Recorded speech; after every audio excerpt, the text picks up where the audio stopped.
How's it going, everybody? So here we have a 2021 Mercedes GLE63S.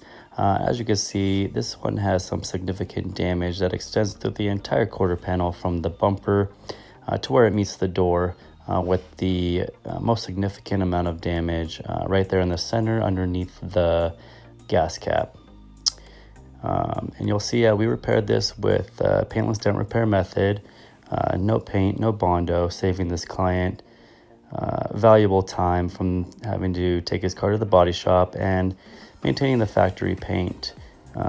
Take a look at the video and let me know what you guys think. Have a great one.